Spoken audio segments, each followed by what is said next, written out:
Gujarat Chief Minister Bhupendra Patel suspended 4 engineers of the state's road and building department in connection with the bridge collapse on Mahisagar River in Vadodara district a day earlier. Now the incident resulted in about 16 fatalities, while some person continue to remain missing. The rescue operations are underway at the site. Now, Chief Minister of the state who handles the Road and Buildings Department had asked experts to prepare a report on the repairs, inspections, quality checks conducted at the bridge, and also the decision to suspend the 4 engineers was taken on the basis of that very report. Now, those suspended with immediate effect are Executive Engineer N.M. Naikawala, Deputy Executive Engineers U.C. Patel and R.C. Patel, along with Assistant Engineer J.V. Shah.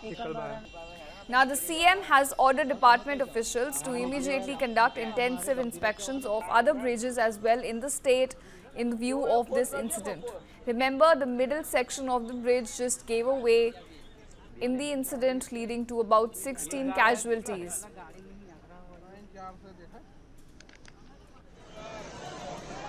Visuals on your screen showing you the rescue operation still underway at the site. This is the Mahisagar bridge showing you on the screen, and the middle section of this bridge was what gave in, leading to about 16 deaths. A car, a truck and a van were on their way on the truck when this middle section caved in, leading to all 3 vehicles drowning in the river. Ever since the incident took place, a lot of questions have been raised about the kind of maintenance and the kind of checks that have been taking place when it comes to infrastructure such as these.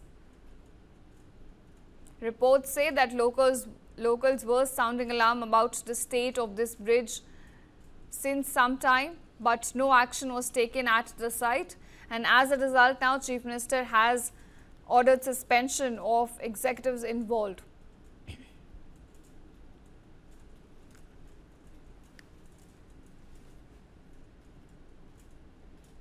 Now, according to the decision taken by the Chief Minister, he's the one who handles Roads and Buildings Department. He asked experts to prepare a special report on the repairs and inspections, the quality checks conducted at the bridge, and then the decision was taken to suspend 4 engineers involved in the case.